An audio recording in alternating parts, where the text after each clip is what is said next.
एक बहुत ही shocking plane crash. Air India की फ्लाइट AI-171 अहमदाबाद से लंदन जा रही थी। 240 से ज्यादा पैसेंजर्स और क्रू मेंबर्स इसमें बैठे थे और टेक ऑफ करने के सिर्फ 40 सेकंड बाद ही ये फ्लाइट बड़ी तेजी से नीचे डिसेंड करने लगी और लिटरली टेक ऑफ के 2 मिनट बाद ही ये प्लेन जाकर क्रैश कर जाता है गुजरात के रेजिडेंशियल एरिया में। ये पूरा इंसिडेंट इतना शॉकिंग इसलिए है क्योंकि इतिहास में इस स्पेसिफिक प्लेन टाइप के लिए ये पहला क्रैश है। ये एक बोइंग 787 ड्रीम लाइनर प्लेन था जिसका एक एक्सीलेंट सेफ्टी रिकॉर्ड है। आज तक इतिहास में ये प्लेन कभी क्रैश नहीं किया है। ड्रीम लाइनर की पहली फ्लाइट साल 2009 में उड़ी थी, आज से 16 साल पहले, और तब से लेकर आज तक कोई भी इस लेवल का हादसा इस प्लेन के साथ नहीं हुआ है। मैं जानता हूं बोइंग एज ए कंपनी का एक बहुत ही खराब ट्रैक रिकॉर्ड रहा है पिछले कुछ सालों में, जैसे कि उनके प्लेन टाइप B737 मैक्स जिसमें कई सारे मैन्युफैक्चरिंग डिफेक्ट्स देखे गए और कई सारे प्लेन क्रैशेस भी देखे गए हैं पिछले कुछ सालों में, लेकिन ये वाला प्लेन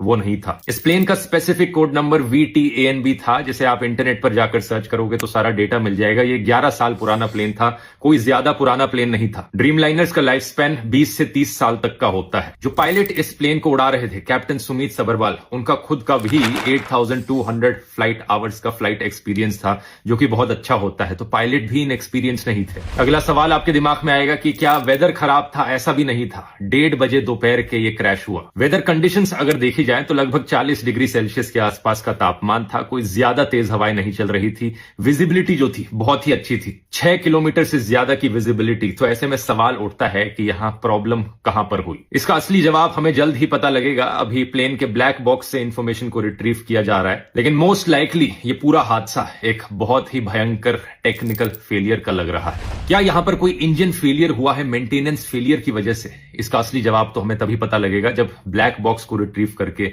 सारी इंफॉर्मेशन पब्लिक में रखी जाएगी। लेकिन सवाल यहां पर पूछे जाने चाहिए इन दो कंपनीज से, एयर इंडिया और बोइंग।